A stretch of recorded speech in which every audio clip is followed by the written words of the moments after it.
한국은 이번 올림픽에선 조연일 뿐입니다. 유럽 고위 스포츠 자문위원회 오만한 조롱에 기자석에서는 노골적인 비웃음이 터졌습니다. 그런데 단 48시간 만에 전 세계가 발칵 뒤집혔습니다.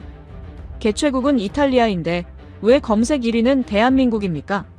30조 원을 들여 지은 경기장은 한산한데 한국 선수단 숙소 앞엔 새벽 4시부터 3,000명이 몰려들었습니다.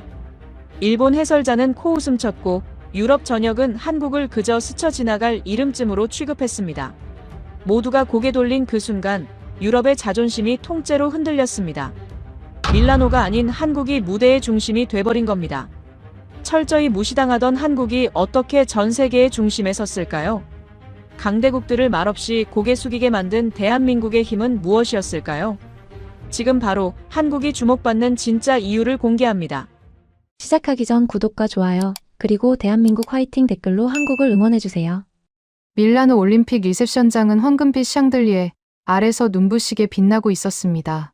19세기에 지어진 이 연회장은 천장 프레스코화부터 대리석 기둥까지 유럽 귀족 문화의 정수를 고스란히 간직한 공간이었어요. 1925년산 돔 페리뇽이 크리스탈 잔에 따라지고 턱시도와 이브닝 드레스 차림의 유럽 스포츠계 거물들이 여유로운 악수를 나누고 있었죠. 저는 그 한가운데 서 있었습니다. 루카스 바우어, 독일 최대 매체의 수석 특파원으로서 말이에요. 28년이었습니다. 제가 이 바닥에서 굴러온 세월이요. 올림픽 비리부터 도핑 스캔들, 심판 매수 사건까지 스포츠계의 추악한 이면을 파헤쳐왔어요. 제 기사 하나에 IOC 위원이 사퇴한 적도 있었고, 제 취재 한 번에 국가대표팀 감독이 물러난 적도 있었죠. 웬만한 건 다 봐왔다고 자부했습니다. 확인되지 않은 건 절대 믿지 않는다는 게 제 철학이었고, 그 철학이 28년간 단 한 번도 저를 배신한 적 없었거든요. 그날 밤 리셉션장에는 익숙한 얼굴들이 가득했어요. 프랑스 올림픽위원회의 장피에르 뒤퐁, 이탈리아 빙상연맹의 마테오 콘티, 그리고 미국에서 날아온 스포츠 분석가 리처드 콜먼까지. 우리는 국제 대회가 열릴 때마다 이렇게 한자리에 모여 정보를 교환하고 예측을 나누고 때로는 서로의 기사를 비웃기도 했습니다. 20년 넘게 이어진 관계였죠. 이번 대회는 이탈리아의 자존심을 세계에 각인시킬 무대가 될 거야. 마테오가 자신만만하게 선언했어요. 와인잔을 우아하게 기울이는 그의 손놀림에서 이탈리아 귀족 특유의 여유가 묻어났죠. 장피에르도 동의한다는 듯 고개를 끄덕였습니다. 프랑스 선수단 컨디션이 역대급이라면서 특히 피겨 스케이팅에서 금메달 2개는 따놓은 당상이라고 덧붙였어요. 저도 그 말에 수긍했습니다. 유럽의 겨울 스포츠는 유럽의 것이니까요. 알프스의 설원에서 태어나 스키를 신발처럼 신고 자란 아이들, 북유럽의 혹한을 견디며 빙판 위에서 유년 시절을 보낸 선수들, 그 DNA는 돈으로 살 수 있는 게 아니었어요. 빙판 위의 예술은 태생적으로 우리 것이었고, 그건 누구도 부정할 수 없는 사실이었습니다. 그때 리처드가 불쑥 끼어들었어요. 루카스, 한국 선수단 데이터 봤어? 그의 표정이 묘하게 진지해져 있었습니다. 저는 샴페인 잔을 내려놓고 그를 바라봤어요. 최근 3년간 국제대회 성적 곡선이 심상치 않아. 특히 빙상 종목에서 말이야. 프리스타일 스키 하프파이프 쪽 신예도 무섭고, 순간 우리 사이에 정적이 흘렀죠. 마테오가 먼저 피식 웃음을 터뜨렸습니다. 리처드, 자네도 나이가 들었군. 와인잔을 가볍게 흔들며 그가 말을 이었어요. 한국, 그들이 반도체를 만드는 건 인정하지. 자동차도 꽤 잘 뽑아내고. 하지만 스포츠는 제조 공정이 아니야. 품격과 전통은 하루아침에 돈으로 사는 게 아니라고. 장피에르도 거들었습니다. 한국은 그저 관객일 뿐이야. 가끔 쇼트트랙에서 메달을 따긴 하지만 그건 체급이 작은 종목이니까 가능한 거지. 그의 콧수염이 비웃음과 함께 실룩거렸어요. 피겨나 하프파이프 같은 예술 종목에서. 글쎄, 100년은 더 기다려야 할걸. 저도 고개를 끄덕였습니다. 솔직히 리처드의 말이 의아했거든요. 그는 철저하게 데이터를 중시하는 분석가였지만 이번엔 뭔가 감정적으로 보였어요. 혹시 한국에서 무슨 로비라도 받은 건가? 농담 반 진담 반으로 그런 생각이 스쳤을 정도였습니다. 리처드가 어깨를 으쓱하며 말했어요. 그냥 숫자가 말해주는 걸 전한 것뿐이야. 근거 없는 얘기가 아니라고. 한국 빙상연맹 예산이 5년 새 3배로 뛰었어. 진천 선수촌이라고. 거기 훈련 시스템이 완전히 바뀌었다더군. 숫자를 나열하는 그의 목소리에 힘이 들어가 있었습니다. 하지만 마테오는 손을 저으며 일축했어요. 돈으로 전통을 살 수 있다면 중동 왕족들이 벌써 금메달을 싹쓸이했겠지. 리처드, 스포츠를 너무 엑셀 시트로만 보는 거 아닌가? 리처드는 더 이상 반박하지 않았습니다. 그저 쓴웃음을 지으며 샴페인을 훌짝였죠. 저는 그의 표정에서 묘한 확신 같은 걸 읽었지만 대수롭지 않게 넘겼어요. 이 바닥에서 배운 게 있다면 데이터만으로는 빙판 위의 승부를 예측할 수 없다는 거였거든요. 선수의 멘탈, 당일 컨디션, 심판의 성향, 이런 변수들은 스프레드시트에 담기지 않으니까요. 리셉션이 무르익자 저는 슬쩍 자리를 빠져나왔습니다. 홀 한쪽 창가에 마련된 소파에 앉아 노트북을 열었어요. 내일 아침까지 송고해야 할 대회 전망 기사가 있었거든요. 편집장이 첫 문장부터 강렬해야 한다고 신신당부했던 터였습니다. 손가락이 키보드 위를 움직이기 시작했어요. 밀라노의 주인은 이미 정해져 있다. 유럽의 전통이 빙판 위에서 다시 한번 세계를 압도할 것이다. 아시아의 도전은 소음일 뿐이다. 마음에 드는 문장이었습니다. 여기에 몇 가지 통계와 전문가 코멘트만 덧붙이면 완벽한 기사가 될 거였어요. 저는 만족스러운 표정으로 파일을 저장하고 노트북을 덮었습니다. 창밖으로 밀라노의 야경이 펼쳐졌어요. 두오모 대성당의 첨탑이 조명을 받아 황금빛으로 빛나고 있었죠. 저 성당이 완공되기까지 600년이 걸렸다고 합니다. 14세기의 착공에서 19세기에야 마무리됐으니까요. 그게 바로 전통이었어요. 세대를 거쳐 쌓아온 장인 정신, 시간이 빚어낸 품격, 하루아침에 만들어지는 게 아니었습니다. 한국이라. 저는 속으로 피식 웃었어요. 그들이 뭘 안다고. 전쟁의 폐허에서 겨우 70년. 선진국 흉내를 내기 시작한 게 고작 30년 남짓인 나라가 빙판 위에서 유럽과 겨루겠다고요. 그건 분수를 모르는 거였습니다. 반도체나 자동차처럼 설계도대로 찍어내는 분야에서는 인정하죠. 하지만 스포츠는 달랐어요. 특히 피겨나 하프파이프 같은 예술 종목은 DNA에 새겨진 감각이 필요한 영역이었거든요. 루카스, 뭘 그리 골똘히 생각하나? 마테오가 어느새 다가와 제 어깨를 툭 쳤습니다. 손에는 새 와인잔이 들려 있었죠. 내일 기사 걱정인가? 걱정 마. 이번 올림픽은 우리가 쓰는 거야. 자네는 그냥 우리 승리를 기록만 하면 돼. 그의 여유로운 미소가 샹들리에 불빛 아래서 반짝였습니다. 저도 따라 웃었어요. 그래, 마테오. 자네 말이 맞아. 이번에도 유럽이지. 언제나 그랬듯이. 우리는 잔을 부딪혔습니다. 맑은 소리가 리셉션장에 울려 퍼졌죠. 샴페인의 황금빛 거품이 잔 안에서 춤을 추었고 유럽의 자존심은 저 샹들리에처럼 환하게 빛나고 있었습니다. 우리는 모두 확신에 차 있었어요. 빙판의 주인은 언제나 우리였으니까요. 그게 우리의 마지막 여유였다는 걸. 그땐 아무도 몰랐습니다.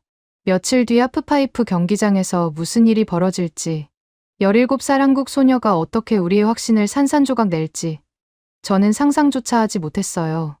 돌이켜보면 그날 밤 리처드의 말에 조금이라도 귀를 기울였어야 했습니다. 하지만 오만이란 게 그런 거였어요. 눈앞에 증거가 있어도 보지 못하게 만드는 것. 저는 그 오만의 한복판에 서서 곧 무너질 줄도 모른 채 웃고 있었던 겁니다.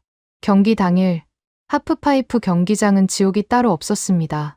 전날 밤부터 내리기 시작한 폭설이 그칠 기미를 보이지 않았고 알프스에서 불어오는 강풍이 선수들의 점프 궤도를 흔들어 놓고 있었어요. 영하 15도, 기자석에 앉아있는 것만으로도 손끝이 얼어붙는 날씨였죠. 저는 장갑 낀 손으로 커피잔을 감싸며 경기장을 내려다봤습니다. 유럽 선수들의 표정이 굳어 있었어요. 스위스의 에이스 한나 밀러는 연습런에서 2번이나 균형을 잃었고 프랑스의 마리 르클레르는 코치와 심각한 표정으로 뭔가를 논의하고 있었죠. 이런 기상 조건에서는 기술보다 운이 승부를 가른다는 걸 모두가 알고 있었습니다. 그때 장피에르가 제 옆자리로 슬쩍 몸을 기울였어요. 저기 한국 선수 보이나? 17살이라던데. 표정이 완전히 얼어붙었어. 그가 턱짓으로 가리킨 곳에 작은 체구의 동양인 소녀가 서 있었습니다. 최가온. 대회전 명단에서 이름을 본 기억이 났어요. 세계 랭킹 12위. 아시아 선수 중에서는 제법 높은 순위였지만 저는 별 관심을 두지 않았었죠. 유럽 무대에서 아시아 선수가 의미 있는 성적을 내는 건 본 적이 없었으니까요. 소녀의 얼굴이 창백했습니다. 고글 아래로 보이는 입술이 파르르 떨리고 있었어요. 추위 때문인지 긴장 때문인지 알 수 없었죠. 코치로 보이는 남자가 소녀의 어깨를 두드리며 뭔가를 말하고 있었지만 소녀의 눈은 초점을 잃은 듯 허공을 헤매고 있었습니다. 경기가 시작됐어요. 첫 번째 런에서 최가훈은 출발부터 흔들렸습니다. 드롭인 자세가 불안정했고 첫 번째 에어에서 회전축이 틀어지는 게 눈에 보였죠. 결국 착지 순간 균형을 잃고 눈밭에 처박혔습니다. 경기장이 술렁였어요.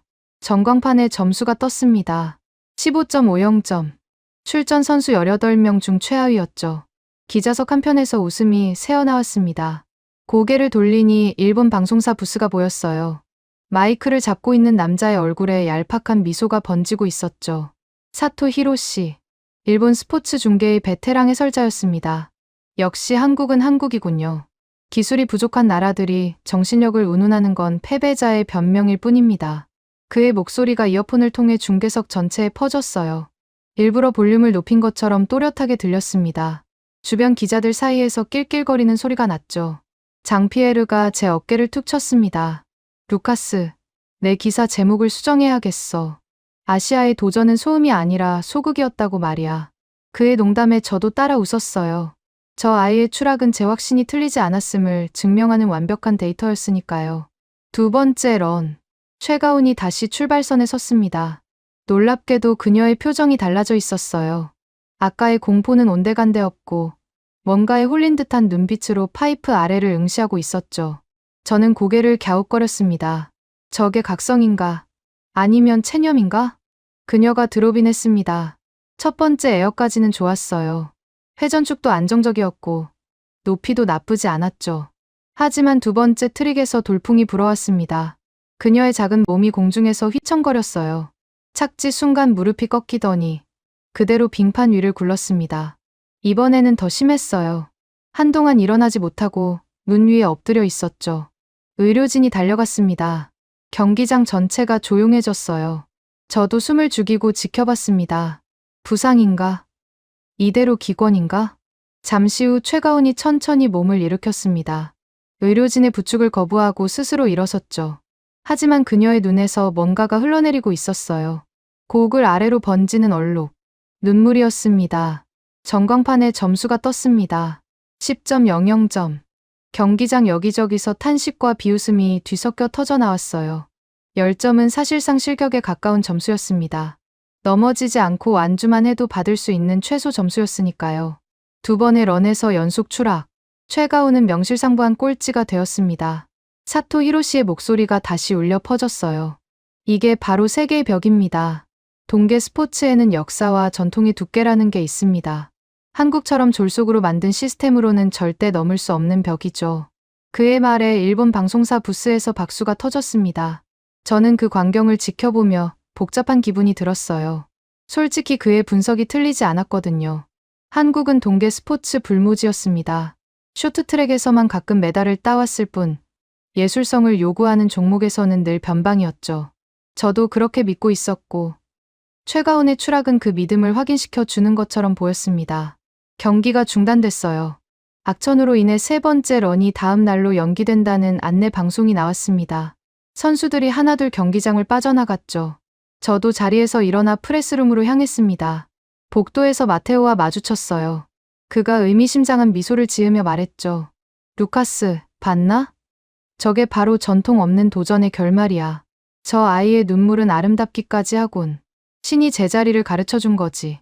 저는 고개를 끄덕였습니다. 마테오의 말이 냉소적이긴 했지만 틀린 말은 아니었거든요. 아니, 솔직히 저도 비슷한 생각을 하고 있었어요. 저 아이의 눈물은 시스템 없는 열정이 얼마나 무력한지를 보여주는 데이터일 뿐이라고.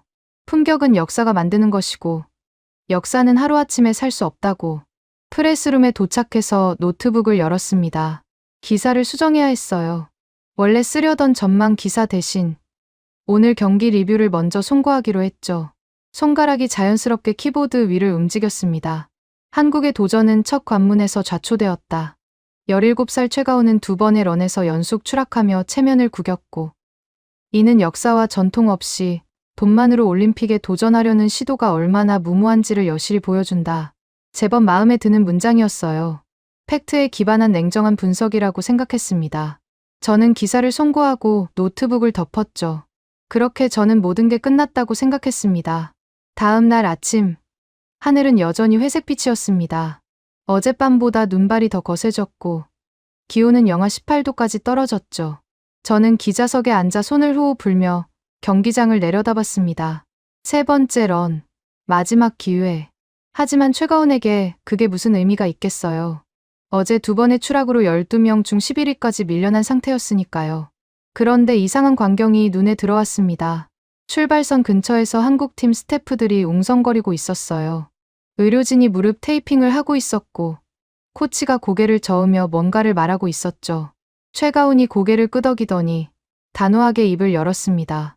멀리서도 그 입 모양이 읽혔어요. 하겠습니다. 두 글자였죠. 장피에르가 제 옆에서 코웃음을 쳤어요. 저 상태로 뛴다고. 무릎이 저 모양인데. 그의 말이 틀리지 않았습니다. 어제 1차 시기에서 최가훈은 파이프 가장자리에 보드가 걸리면서 오른쪽 무릎에 심한 충격을 받았거든요. 한동안 일어서지도 못해서 전광판에 실격 표시가 뜨기까지 했었죠. 그런데도 2차 시기에 다시 나섰고 결국 또 넘어졌습니다. 11위. 사실상 끝난 경기였어요. 저는 노트북을 열고 미리 기사 초안을 작성하기 시작했습니다. 한국의 도전은 용감했으나 결국 현실의 벽 앞에서 무너졌다. 17살 소녀의 눈물은 아름다웠지만 올림픽은 동화가 아니다. 제법 마음에 드는 문장이었어요. 나중에 몇 가지만 덧붙이면 완성될 것 같았죠. 세 번째 런이 시작됐습니다. 최가훈이 출발선에 섰어요. 눈발이 점점 거세지고 있었습니다. 최악의 조건이었죠. 저는 반쯤 노트북에 시선을 둔 채 경기장을 흘끔거렸어요. 어차피 결과는 뻔하니까 굳이 집중할 필요가 없다고 생각했거든요. 그녀가 드롭인 했습니다. 첫 번째 에어. 900도 회전. 두 바퀴 반을 공중에서 돌아 착지했어요. 완벽했습니다. 저는 고개를 들었죠. 하는 소리가 절로 나왔어요. 두 번째 에어. 또다시 900도. 이번에도 흔들림 없이 착지했습니다. 기자석이 술렁이기 시작했어요. 세 번째, 네 번째, 다섯 번째 에어. 그녀의 작은 몸이 하늘 위로 솟아올랐다가 내려앉기를 반복했습니다. 점프부터 착지까지 한치의 오차도 없었어요. 저는 어느새 노트북을 덮고 경기장만 바라보고 있었습니다. 마지막 에어를 마치고 최가훈이 파이프 끝에 섰을 때 경기장 전체가 숨을 멈췄어요. 그녀의 눈가가 촉촉하게 젖어들고 있었습니다. 점수를 기다리는 시간이 영원처럼 느껴졌죠. 저도 모르게 주먹을 쥐고 있었어요. 왜 그랬는지 모르겠습니다. 분명 몇 초 전까지만 해도 한국의 실패를 기정사실로 여기고 있었는데 말이에요. 전광판에 숫자가 떴습니다. 90.25점. 순간 경기장이 폭발했어요. 함성이 터져 나왔고 관중석이 들썩였습니다. 저는 멍하니 전광판을 바라봤어요. 11위에서 1위. 그 숫자가 믿기지 않았거든요. 하지만 더 충격적인 건 따로 있었습니다. 90.25점은 올림픽 3연패를 노리던 클로이 김의 점수보다 높았어요. 미국의 전설, 하프파이프의 여왕을 17살 한국 소녀가 꺾은 겁니다. 금메달이었습니다. 장피에르가 제 옆에서 욕설을 내뱉었어요. 마테오는 아무 말도 하지 못한 채 입을 벌리고 있었죠.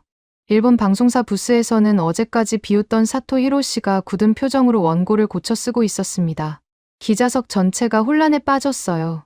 아무도 이런 결과를 예상하지 못했으니까요. 저는 최가훈을 바라봤습니다. 그녀는 무릎을 꿇고 하늘을 올려다보고 있었어요. 눈물이 볼을 타고 흘러내렸지만 입가에는 미소가 번지고 있었죠. 코치가 달려와 그녀를 끌어안았고 태극기가 펄럭이기 시작했습니다. 대한민국 설상 종목 최초의 금메달. 스노보드 여자 하프파이프 역대 최연소 우승. 저는 방금 작성하던 기사 초안을 지웠습니다. 한 글자도 쓸 수가 없었어요. 28년간 스포츠를 취재하면서 수많은 역전극을 봐왔지만 이건 달랐거든요. 부상으로 실격 직전까지 갔던 선수가 11위에서 1위로 전설을 꺾고 정상에 오르다니. 이건 역전이 아니라 기적이었습니다. 더 큰 충격은 며칠 뒤 피겨 경기장에서 저를 기다리고 있었어요. 차준환. 그 이름을 처음 제대로 인식한 건 그날이었습니다. 개막식 때 리처드가 한국 피겨 유망주가 있다고 귀띔해줬지만 저는 대수롭지 않게 넘겼었죠. 피겨는 러시아와 일본의 전유물이었으니까요. 아시아에서도 일본이 아닌 나라가 끼어들 자리는 없다고 생각했습니다. 경기가 시작됐어요. 차준환의 순서가 왔습니다. 음악이 흘러나오는 순간 저는 눈을 뗄 수가 없었어요. 그의 움직임은 스케이트를 타는 게 아니라 빙판 위를 떠다니는 것 같았거든요. 우아하면서도 힘이 넘쳤고 섬세하면서도 폭발적이었죠. 첫 점프, 완벽. 두 번째 점프, 또 완벽. 기자석 여기저기서 감탄사가 터져나왔습니다. 그런데 중반부에서 사고가 터졌어요. 쿼드러플 토르프를 시도하던 차준환이 착지 순간 균형을 잃었습니다. 빙판 위에 손을 짚었고 결국 넘어졌죠. 경기장이 탄식으로 가득 찼어요. 치명적인 실수였습니다. 기술 점수에서 큰 감점은 피할 수 없었죠. 하지만 차준환은 달랐어요. 넘어진 직후에도 그의 표정은 흔들리지 않았습니다. 오히려 더 집중된 눈빛으로 남은 연기에 임했죠. 후반부 스텝 시퀀스는 소름이 끼칠 정도였어요. 음악과 완벽하게 하나가 된 움직임, 빙판을 가르는 날카로운 블레이드 소리. 저는 그 순간 깨달았습니다. 이건 스포츠가 아니라 예술이라고요. 연기가 끝나자 관중석이 기립했습니다. 우레와 같은 박수가 터졌어요. 그때 제 귀에 익숙한 목소리가 들려왔습니다. 고개를 돌리니 예프게니 플루셴코가 해설 부스에서 흥분한 목소리로 말하고 있었죠. 내가 이번 대회에서 가장 좋아했던 선수는 차준환이었습니다. 그는 스케이트를 타는 게 아니라 조종하는 마법사예요. 피겨의 전설이 살아있는 레전드가 아시아 선수를 저렇게 극찬하는 건 처음 봤어요. 기자석이 웅성거렸습니다. 하지만 결과는 충격적이었어요. 차준환은 0.98점 차이로 4위에 머물렀습니다. 동메달마저 놓친 거였죠. 금메달은 카자흐스탄의 미하일 샤이도로프, 은메달과 동메달은 일본 선수들 차지였어요. 한 점도 안 되는 점수 차이. 기자석 곳곳에서 석연치 않다는 반응이 나왔습니다. 저도 고개를 갸웃거렸어요. 플루셴코마저 극찬한 저 연기가 4위라고? 그런데 그 다음 장면에서 저는 숨이 멎었습니다. 차준환이 시상대 쪽으로 걸어가고 있었어요. 하지만 항의하러 가는 게 아니었습니다. 그는 금메달을 딴 미하일에게 다가가 두 팔로 껴안았어요. 진심을 담아 축하한다는 말을 건넸죠. 그리고 은메달, 동메달을 딴 일본 선수들에게도 차례로 다가가 포옹을 나눴습니다. 저는 멍하니 그 장면을 바라봤어요. 가슴이 이상하게 요동치기 시작했습니다. 메달을 도둑맞고도 라이벌을 축하하는 저 여유는 대체 어디서 나오는 걸까요? 최가운의 90.25점이 기술적 충격이었다면 차준환의 저 포옹은 제 영혼에 가해진 타격이었어요. 저건 단순한 스포츠맨십이 아니었습니다. 유럽이 수백 년간 전통이라 부르며 자랑해온 품격을 훨씬 상회하는 압도적인 격이었죠. 그날 밤 호텔방에서 저는 오랫동안 천장을 바라봤습니다. 90.25점의 금메달, 0.98점의 억울함, 그리고 분노 대신 포옹을 건넨 청년. 대체 한국은 어떤 나라인 걸까요? 저는 처음으로, 정말 처음으로 궁금해졌습니다. 저들의 강함이 어디서 오는 건지, 저 품격이 어떻게 만들어진 건지 말이에요. 전통이 품격을 만든다고, 역사가 챔피언을 결정한다고 확신했던 제 세계관에 균열이 생기기 시작했습니다. 창밖으로 밀라노의 야경이 보였지만 저는 더 이상 두오모 대성당의 위험에 감탄할 수 없었어요. 자꾸만 최가온의 눈물과 차준환의 미소가 떠올랐거든요. 저는 그날 밤 잠들지 못했습니다. 올림픽은 아직 한창이었지만 저는 더 이상 경기에 집중할 수가 없었어요. 그날 저녁, 저는 프레스룸 한 구석에서 한국 빙상연맹 자료를 뒤지고 있었어요.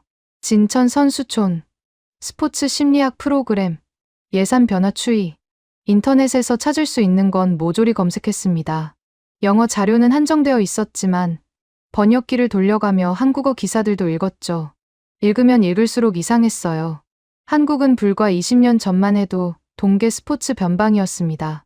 쇼트트랙을 제외하면 메달권에 든 적도 거의 없었죠. 그런데 지금은 어떻습니까? 설상 종목 최초의 금메달, 피겨에서 세계적 레전드의 극찬을 받는 선수. 이게 단순한 우연일 리가 없었어요. 분명히 뭔가가 있었습니다. 루카스, 뭘 그렇게 열심히 보나? 고개를 들으니 마테오가 서 있었어요. 그의 눈이 제 노트북 화면을 훑었습니다. 한국 선수촌. 자네 아직도 그 얘기야? 그가 어이없다는 듯 웃었어요. 제발 좀 놔줘. 금메달 하나 땄다고 뭐 대단한 시스템이 있는 것처럼 굴지 마. 저는 입을 다물었습니다. 예전 같았으면 마테오 말에 동의했을 거예요. 운이 좋았던 거지. 시스템이 뭐가 있겠어. 하지만 지금은 달랐어요. 제 안에서 뭔가가 변하고 있었거든요. 마테오가 제 어깨를 툭 쳤습니다. 내일 스피드 스케이팅 결승이야. 네덜란드가 싹쓸이 할 거라고. 그거나 취재해. 독자들이 원하는 건 유럽의 승리지. 아시아의 기적 따위가 아니야. 그가 떠난 뒤에도 저는 한참 동안 화면을 바라봤습니다. 독자들이 원하는 것. 그 말이 이상하게 가슴에 걸렸어요. 저는 독자들이 원하는 기사를 써왔습니다. 유럽의 우월성, 전통의 가치, 아시아의 한계. 그게 팩트라고 믿었거든요. 하지만 정말 그럴까요? 그날 밤 호텔 방에서 저는 오래된 기사들을 꺼내 읽었어요. 제가 지난 10년간 쓴 올림픽 기사들이었죠. 하나하나 읽어가며 소름이 돋았습니다. 아시아 선수가 좋은 성적을 내면 항상 운이 좋았다거나 예외적인 케이스라고 썼더군요. 반면 유럽 선수가 부진하면 컨디션 난조나 불운으로 포장했고요. 같은 현상을 완전히 다른 프레임으로 해석하고 있었던 겁니다. 저는 노트북을 덮고 창밖을 바라봤습니다. 밀라노의 야경이 펼쳐졌지만 두오모 대성당의 위험이 예전 같지 않았어요. 600년 역사라고요. 그래서 뭐가 어떻다는 건가요? 한국은 전쟁의 폐허에서 70년 만에 여기까지 왔는데 어쩌면 더 대단한 건 한국 쪽 아닐까요? 다음 날 아침, 저는 편집국장 장피에르를 찾아갔습니다. 한국 선수단 심층 취재를 하고 싶어. 장피에르가 커피잔을 내려놓으며 저를 바라봤어요. 뭐라고? 한국이 어떻게 이런 성과를 냈는지 알고 싶어. 선수촌 시스템, 훈련 방식, 멘탈 관리. 올림픽이 끝나면 서울로 가서 직접 취재하고 싶다고. 장피에르의 표정이 굳어졌습니다. 루카스, 자네 정신이 있나 없나? 한국 홍보 기사를 쓰겠다는 건가? 홍보가 아니야. 저는 고개를 저었어요. 분석이지. 우리가 뭘 놓치고 있었는지 알아내는 거야. 이 바닥에서 일하면서 나는 한 번도 아시아를 제대로 본 적이 없어. 항상 유럽의 시선으로만 봐왔지. 그게 잘못된 거였어. 장피에르가 한숨을 내쉬었습니다. 루카스, 자네 지금 피곤해서 이러는 거야? 올림픽 취재가 힘들긴 하지. 일단 좀 쉬어. 그리고 이 얘기는 나중에 하자고. 아니, 지금 해야 해. 저는 물러서지 않았어요. 장피에르, 나는 28년간 팩트에 기반한 기사를 쓴다고 자부해왔어. 그런데 이번 올림픽에서 깨달았어. 내가 쓴 건 팩트가 아니라 편견이었다는 걸. 최가온이 금메달을 따기 전까지 나는 저 아이가 꼴찌로 끝날 거라고 확신했어. 왜? 한국이니까. 전통이 없으니까. 그게 팩트였나? 아니잖아. 장피에르가 손으로 이마를 문질렀습니다. 루카스, 자네 말이 무슨 뜻인지는 알아.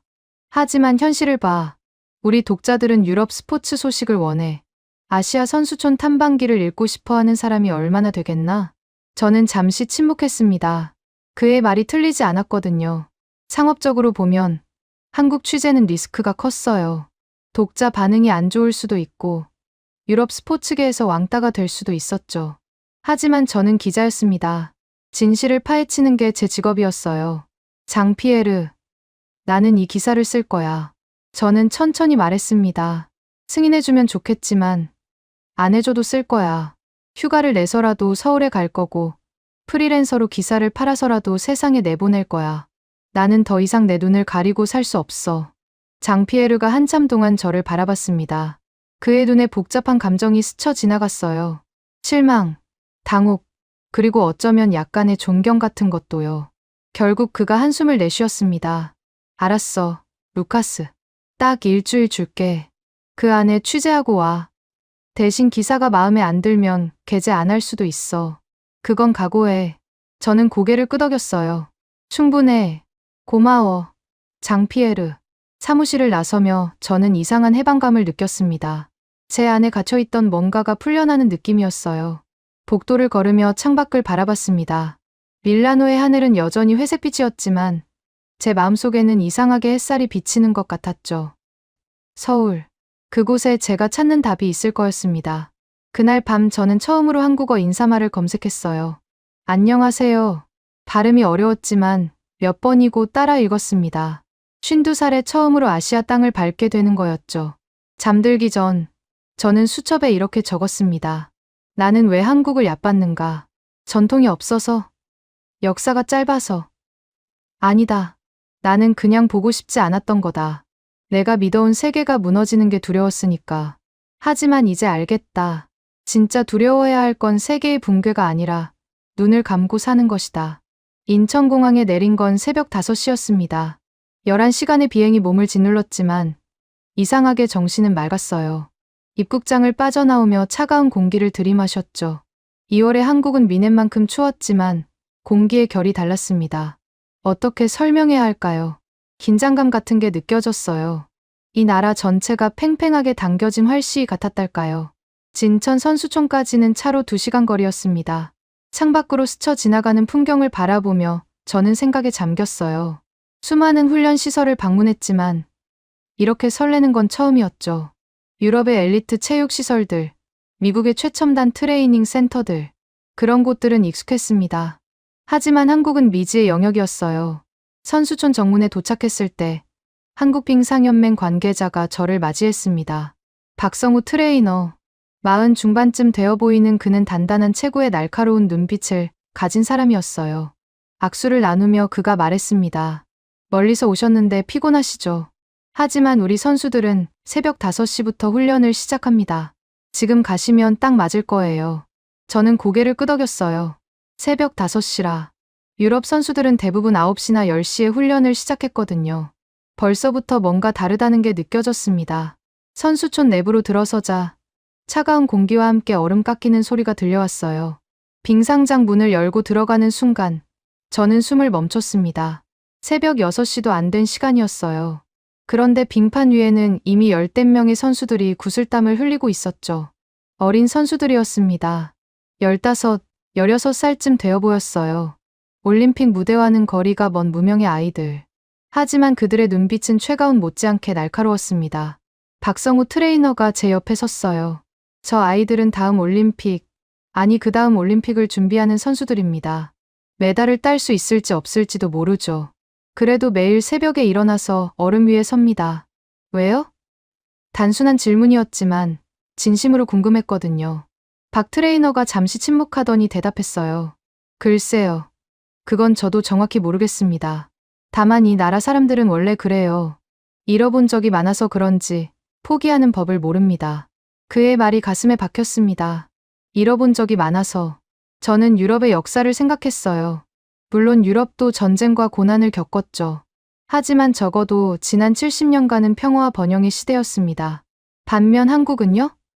전쟁의 폐허, 군사 독재, IMF 외환위기. 이 작은 나라가 겪어온 시련의 목록은 끝이 없었어요. 박 트레이너가 저를 분석실로 안내했습니다.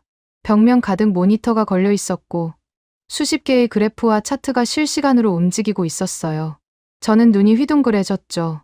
이게 다 뭡니까? 선수들의 훈련 데이터입니다. 박 트레이너가 모니터 하나를 가리켰어요. 점프 높이, 회전 속도, 착지 각도, 심박수 변화. 모든 걸 측정하고 기록합니다. 저는 화면을 들여다봤습니다. 한 선수의 점프 궤적이 3D로 재현되어 있었어요. 착지 순간 무릎 각도가 2도 틀어졌다는 분석 결과가 빨간 글씨로 표시되어 있었죠. 2도요? 저는 되물었습니다. 그 정도 오차도 잡아냅니까? 박 트레이너가 고개를 끄덕였어요. 2도가 금메달과 은메달을 가릅니다. 0.98점 차이. 기억하시죠? 차준환. 저는 그 이름을 떠올렸습니다. 동메달과 0.98점 차이. 그게 착지 각도 2도 때문이었을 수도 있다는 건가요? 우리는 넘어지는 각도까지 계산합니다. 박 트레이너가 말을 이었어요. 실패는 감정이 아니라 정복해야 할 정보일 뿐이니까요. 유럽 선수들이 넘어지면 뭐라고 합니까? 운이 없었다. 컨디션이 안 좋았다. 하지만 우리는 다르게 접근해요. 왜 넘어졌는지 분석하고 어떻게 하면 안 넘어질지 설계합니다. 저는 할 말을 잃었습니다. 그동안 스포츠를 취재하면서 이런 시스템은 처음 봤거든요. 유럽의 명문 클럽들도 데이터 분석을 하지만 이 정도는 아니었어요. 한국은 실패 자체를 과학으로 바꿔놓고 있었습니다. 빙상장으로 다시 나왔을 때 한쪽 구석에서 홀로 훈련하는 선수가 눈에 들어왔어요. 젊은 여자 선수였습니다.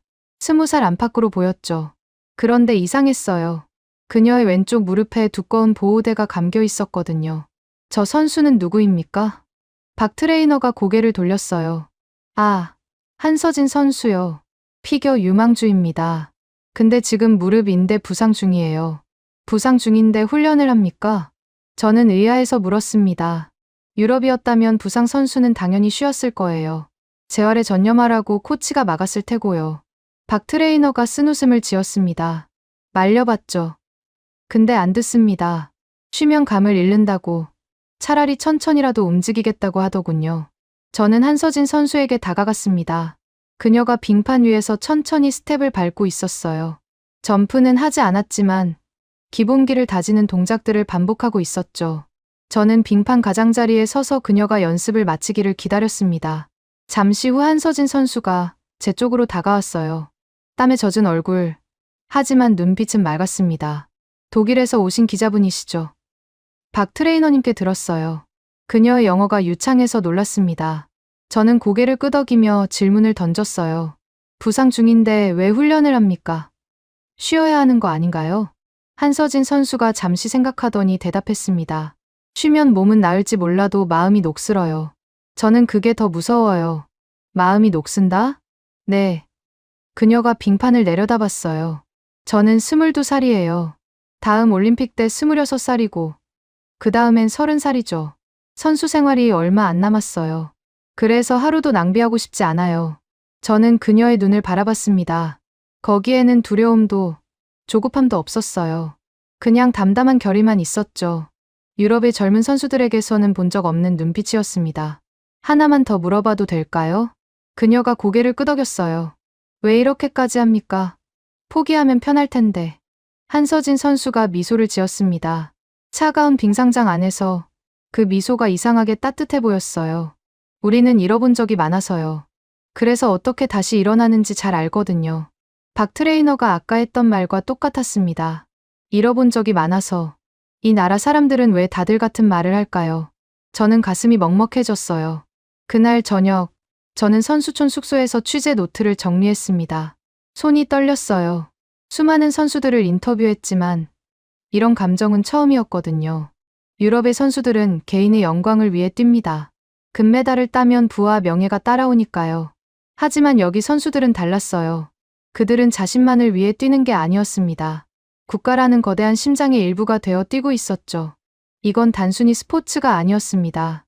이 나라에서는 매일이 전쟁이었고 매일이 기적이었어요. 전쟁의 폐허에서 일어선 세대, IMF의 굴욕을 이겨낸 세대, 그리고 지금 빙판 위에서 세계와 싸우는 세대. 그 모든 세대의 한이 데이터와 투지로 승화되어 여기 있었습니다.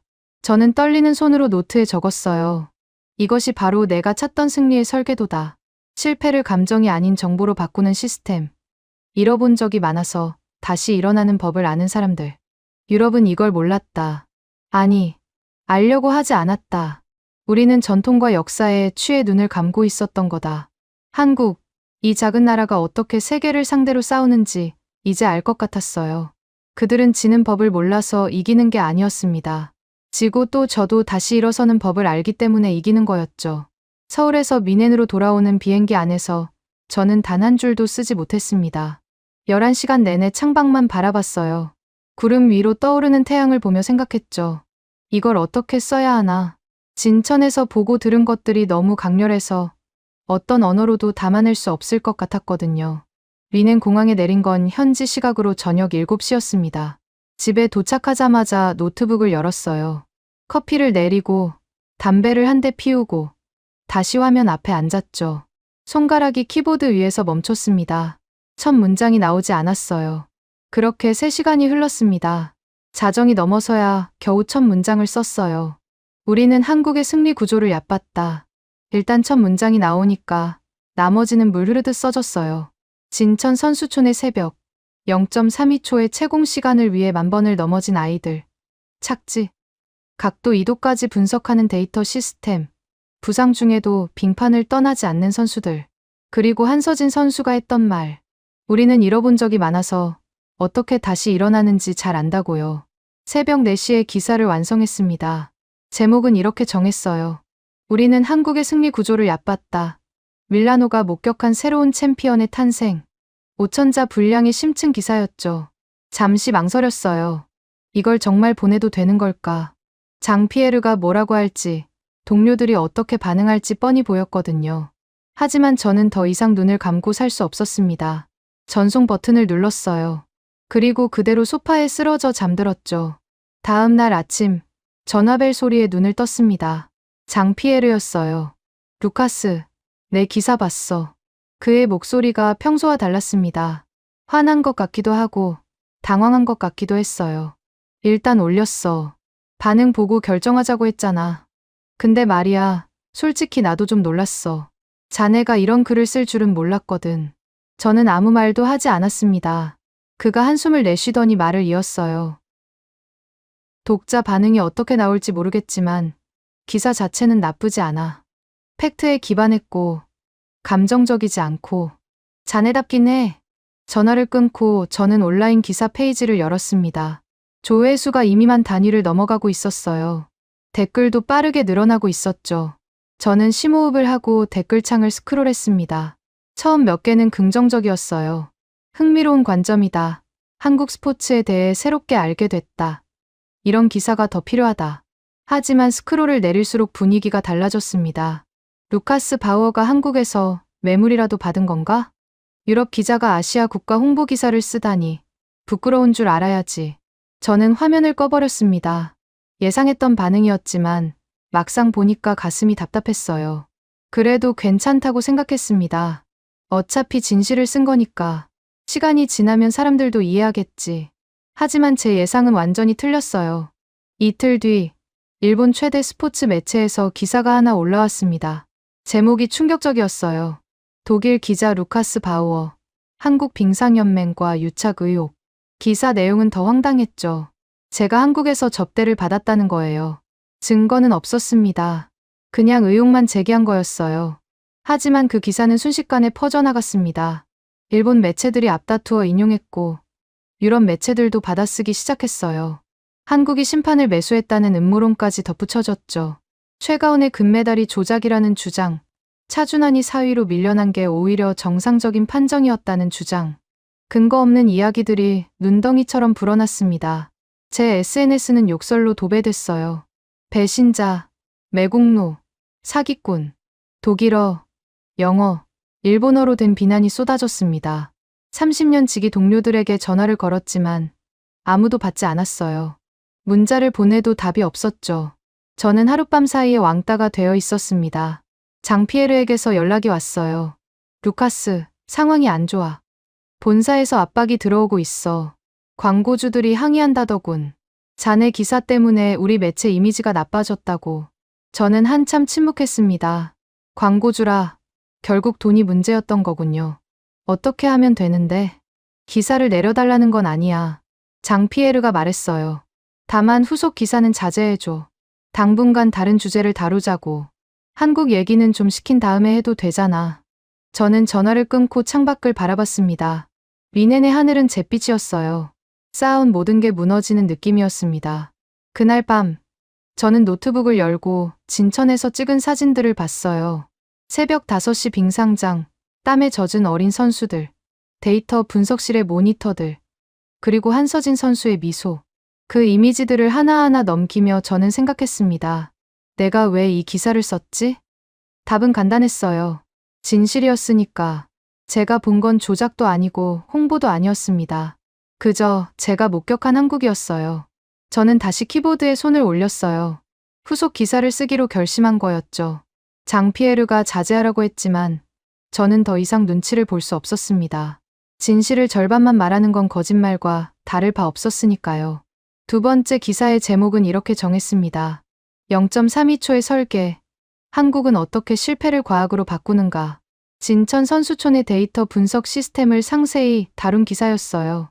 어떻게 착지 각도를 측정하는지, 어떻게 실패 원인을 분석하는지, 그리고 그 시스템이 어떻게 세계 최고의 선수들을 만들어내는지. 기사를 보내기 전 저는 잠시 멈췄습니다. 이걸 보내면 정말 돌아갈 길이 없을지도 몰랐어요. 장피에르는 더 이상 저를 감싸주지 않을 거고 동료들은 영원히 등을 돌릴지도 모르죠. 커리어가 완전히 끝날 수도 있었습니다. 하지만 저는 전송 버튼을 눌렀어요. 그날 밤 잠들기 전 저는 수첩에 이렇게 적었습니다. 공격은 예상보다 더 집요하고 잔인하다. 하지만 나는 물러서지 않을 것이다. 한국이 세계의 조롱을 뚫고 정상에 올랐듯이 나도 비난을 뚫고 진실을 전할 것이다. 잃어본 적이 많은 사람들은 어떻게 다시 일어나는지 안다고 했다. 나도 이제 그걸 배우고 있다. 두 번째 기사가 나간 뒤 상황은 더 악화됐습니다. 장피에르에게서 다시 전화가 왔어요. 루카스, 나도 더 이상 못 버텨. 본사에서 최후 통첩이 내려왔어. 자네 기사를 전부 내리거나 자네가 나가거나 둘 중 하나래. 저는 잠시 침묵했습니다. 예상했던 일이었지만 막상 들으니 가슴 한구석이 서늘해졌어요. 알았어. 장피에르. 기사는 내리지 마. 내가 나갈게. 전화 너머로 그의 한숨이 들렸습니다. 루카스, 정말 이러는 거야? 나는 진실을 쓴다고 자부해왔어. 저는 천천히 말했습니다. 그런데 이제 보니까 진짜 진실을 쓰려고 하니까 쫓겨나는 거더라. 아이러니하지 않아? 장피에르가 더 이상 아무 말도 하지 않았어요. 전화가 끊어졌습니다. 하지만 저는 멈추지 않았어요. 프리랜서 신분으로 세 번째 기사를 썼습니다. 이번에는 한국의 역사를 다뤘어요. 1950년 전쟁의 폐허, 1997년 IMF 외환위기, 그리고 2026년 밀라노의 금메달. 그 사이에 어떤 이야기가 있었는지 파헤쳤죠. 자료를 조사하면서 저는 계속 놀랐습니다. IMF 시절 한국 국민들이 금을 모아서 나라 빚을 갚았다는 이야기를 처음 알았거든요. 결혼 반지를, 돌잔치 금반지를, 할머니가 평생 모은 금부치를 들고 사람들이 줄을 섰다고요. 그게 350톤이었습니다. 350톤의 금을 국민들이 자발적으로 내놓은 거예요. 유럽에서는 상상도 할 수 없는 일이었습니다. 독일에서 그런 일이 벌어진다면 아마 폭동이 일어났을 거예요. 정부가 무능하다고 왜 국민한테 돈을 뜯어가냐고요. 하지만 한국 사람들은 달랐어요. 나라가 위기에 처하면 개인의 것을 내놓는 사람들. 그게 한국이었습니다. 저는 그 정신이 빙판 위로 어떻게 이어졌는지 썼어요. 최가훈이 부상당한 무릎을 이끌고 다시 출발선에 섰을 때, 차준환이 메달을 놓치고도 라이벌을 껴안았을 때, 그 순간들 속에 한국의 DNA가 흐르고 있었다고요. 이건 스포츠가 아니라 한 민족의 영혼이라고. 기사 마지막에 저는 이렇게 적었습니다. 한국은 메달을 딴 것이 아니다. 인류가 나아가야 할 새로운 기준을 제시한 것이다. 기사를 영국의 한 독립 매체에 보냈어요. 작은 온라인 매체였지만 편집장이 제 기사를 읽고 바로 게재를 결정했습니다. 거기서부터 불이 붙기 시작했죠. BBC에서 먼저 연락이 왔습니다. 바우어 씨, 당신 기사를 인용해서 다큐멘터리를 제작하고 싶습니다. 인터뷰 가능하신가요? 저는 얼떨결에 수락했어요. 그리고 CNN, 알자지라, 르몽드까지 하나둘씩 연락이 오기 시작했습니다. 제 기사가 국제 뉴스에 인용되기 시작했어요. 유럽 기자가 밝힌 한국 스포츠의 비밀. 우리는 한국을 오해했다. 같은 제목들이 달렸죠. 물론 비난도 여전했습니다. 일본 스포츠 매체들은 끝까지 저를 공격했어요. 과장된 서사, 감정적인 기사, 객관성 제로. 트위터에서는 여전히 욕설이 쏟아졌고, 독일 스포츠 기자 협회에서는 제 회원 자격을 박탈하겠다는 통보까지 왔습니다. 저를 향한 비난은 아프지 않았습니다. 다만 제가 평생 믿어온 오만이 저토록 아름다운 나라를 외면해왔다는 사실이 가슴 아플 뿐이었어요. 다음 날 저녁, 저는 다시 서울행 비행기를 탔습니다. BBC 다큐멘터리 인터뷰 촬영 때문이었죠. 인천공항에 내려서 곧장 한강으로 향했어요. 촬영은 다음 날이었지만 저는 그 강을 보고 싶었습니다. 2월의 한강은 차가웠어요. 바람이 세차게 불었고 강물이 검게 출렁였죠. 저는 둔치에 앉아 오랫동안 강을 바라봤습니다. 서울의 야경이 물 위에 반짝이고 있었어요. 저 불빛들 하나하나가 누군가의 삶이었습니다. 새벽에 일어나 출근하고 밤늦게 퇴근하고 그러면서도 나라가 위기에 처하면 금반지를 들고 줄을 서는 사람들의 삶이요. 수첩을 꺼내 마지막 문장을 적었습니다.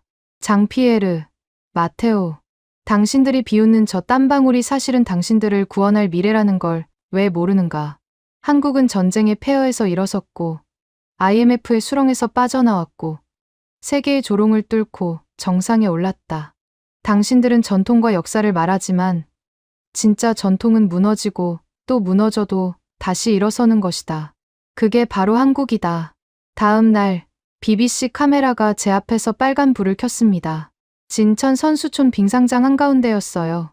새벽 6시. 이미 어린 선수들이 얼음 위에서 땀을 흘리고 있었죠. 촬영 감독이 저에게 신호를 보냈습니다. 시작하세요. 저는 카메라를 바라보며 입을 열었어요. 저는 28년간 유럽이 세계 스포츠의 중심이라고 믿어왔습니다. 전통과 역사가 챔피언을 만든다고 확신했죠. 하지만 이곳 진천에서 저는 제가 완전히 틀렸다는 걸 깨달았습니다. 한국은 실패를 감정으로 받아들이지 않습니다. 데이터로 바꿉니다. 착지 각도 2도, 채공시간 0.32초. 이 숫자들을 정복하기 위해 10,000번을 넘어집니다.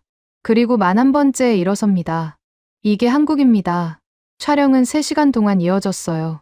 훈련 장면, 데이터 분석실, 한서진 선수와의 인터뷰까지. BBC 촬영팀은 모든 걸 담아갔습니다. 촬영이 끝나고 감독이 제게 다가왔어요. 바우어 씨, 솔직히 말씀드릴게요. 저도 처음엔 반신반의했습니다. 한국 스포츠 시스템이 그리 대단하겠나 싶었죠. 하지만 오늘 직접 보니까 알겠어요. 이건 단순한 훈련이 아니에요. 하나의 철학이더군요. 저는 고개를 끄덕였습니다. 저도 처음엔 그랬어요. 믿기지 않았죠. 하지만 여기 와서 보면 알게 됩니다. 며칠 뒤 저녁, BBC 본 다큐멘터리가 방영됐습니다. 1시간짜리 프로그램이었어요. 제 인터뷰, 진천 선수촌 장면들, 한서진 선수와의 대화, 그리고 한강 둔치에서 제가 눈물 흘리던 장면까지. 그 장면은 좀 쪽팔렸지만 편집자가 꼭 넣어야 한다고 우겼거든요. 그 방송 이후로 상황이 완전히 뒤집혔습니다. 트위터 트렌드 1위가 바뀌었습니다. 밀라노 올림픽이 아니라 진천 선수촌이 올라간 거예요. 전 세계가 한국을 검색하고 있었습니다. 프랑스 르몽드가 먼저 움직였어요. 일면 헤드라인이 이랬죠. 한국, 동계 스포츠의 새로운 패러다임을 제시하다. 기사 내용은 더 충격적이었습니다. 유럽은 지난 100년간 전통과 역사에 기대어 왔다. 하지만 한국은 단 20년 만에 과학과 시스템으로 우리를 추월했다. 이건 스포츠를 넘어선 문명의 전환이다. 독일 슈피겔도 특집 기사를 냈어요. 제 인터뷰가 크게 실렸죠. 제목이 뭐였는지 아십니까? 루카스 바우어가 발견한 승리의 방정식. 28년간 저를 동료로 여기며 함께 일했던 독일 언론이 이제는 제 기사를 인용하고 있었습니다. 미국 반응은 더 뜨거웠어요.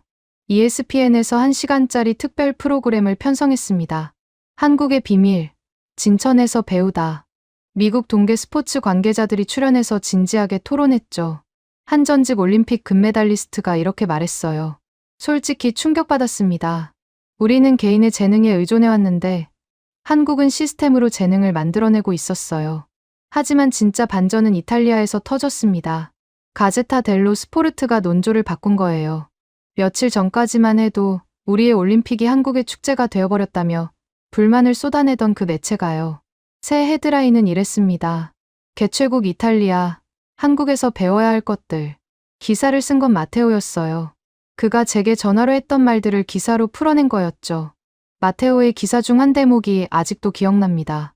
우리는 알프스의 눈이 챔피언을 만든다고 믿었다. DNA가 승부를 결정한다고 확신했다. 하지만 한국은 눈 한 번 제대로 오지 않는 나라다. 그런 나라가 어떻게 설상 종목 금메달을 땄는가? 답은 하나다. 그들은 환경을 탓하지 않고 환경을 이겼다. 이탈리아 스포츠 장관이 공식 성명을 냈어요. 밀라노 올림픽의 진정한 승자는 한국이라고. 우리는 무대를 제공했지만 그들은 새로운 역사를 썼다고요. 개최국 장관이 다른 나라를 공개적으로 치켜 세우는 건 올림픽 역사상 처음 있는 일이었습니다. 일본만 끝까지 버텼어요. 여전히 과장된 서사라며 비꼬았죠. 하지만 방송 시청률은 곤두박질 치고 있었습니다. 일본 시청자들조차 그의 편협함에 질린 거예요. 오히려 일본 스포츠 커뮤니티에서는 조용히 자성의 목소리가 나오기 시작했습니다. 우리도 변해야 한다고, 한국처럼 시스템을 구축해야 한다고요. 그리고 결정적인 순간이 왔습니다. IOC 위원장이 긴급 기자회견을 열었어요. 전 세계 취재진이 모인 자리에서 그가 입을 열었습니다. 이번 밀라노 올림픽에서 가장 인상적이었던 건 한국이었습니다. 최가운 선수의 극적인 금메달, 차준환 선수의 품격 있는 태도. 하지만 무엇보다 저를 감동시킨 건 그들의 시스템이었습니다. IOC는 한국의 진천 모델을 공식 연구, 대상으로 지정할 예정입니다. 이건 동계 스포츠의 미래가 될 수 있습니다. 기자석이 술렁였어요. 카메라 플래시가 터졌고 질문이 쏟아졌죠. 저는 그 광경을 바라보며 가슴이 벅찼습니다. 불과 보름 전, 이 자리에서 우리는 한국을 비웃었거든요. 마테오와 샴페인을 부딪히며 아시아의 도전은 소음일 뿐이라고 코웃음 쳤었죠. 그런데 지금은요? IOC 위원장이 한국을 미래라고 부르고 있었습니다. 저는 생각했어요. 이게 한국이구나. 전쟁의 폐허에서 일어선 나라. IMF의 수렁에서 금반지를 모아 빠져나온 나라. 세계가 비웃을 때 묵묵히 훈련하고 조롱받을 때 더 단단해지는 나라. 그들은 메달을 딴 게 아니었습니다. 세계가 나아갈 방향을 제시한 거였어요. 프레스 센터를 나서는데 한 젊은 기자가 저를 붙잡았습니다. 한국 기자였어요. 바우어 선생님, 감사합니다. 선생님 기사 덕분에 저희 나라가 이렇게 주목받게 됐어요. 저는 고개를 저었습니다. 아니에요. 나는 그냥 진실을 전했을 뿐이에요. 이 모든 건 당신들 나라가 만들어낸 거예요. 새벽 5시에 얼음 위에 서는 아이들. 부상당해도 훈련을 멈추지 않는 선수들. 실패를 데이터로 바꾸는 트레이너들. 내가 한 건 그걸 세상에 알린 것뿐이에요. 젊은 기자의 눈이 촉촉해졌습니다. 저는 그의 어깨를 가볍게 두드렸어요. 당신 나라를 자랑스러워해도 돼요. 정말로. 오늘 이야기 어떠셨어요? 저는 최가운 선수가 11위에서 금메달을 딸 때, 그리고 차준환 선수가 메달을 놓치고도 라이벌을 껴안을 때, 솔직히 목이 메었습니다. 세계가 비웃을 때 묵묵히 일어선 그 아이들 뒤에 바로 여러분이 계셨잖아요. 여러분이 맨손으로 일으킨 나라가 지금 전 세계를 놀라게 하고 있습니다. 저는 앞으로도 여러분 곁에 말동무가 되겠습니다. 2월 아직 춥잖아요. 외출하실 때 목도리 꼭 챙기시고 따뜻한 국물 드세요. 영상이 좋으셨다면 구독, 좋아요 눌러주세요. 여러분의 관심이 이 영상을 전 세계에 닿게 해준답니다. 존경하고 감사하고 사랑합니다. 감동방송TV였습니다. 세계를 놀라게 한 대한민국, 다음 영상에서도 계속됩니다.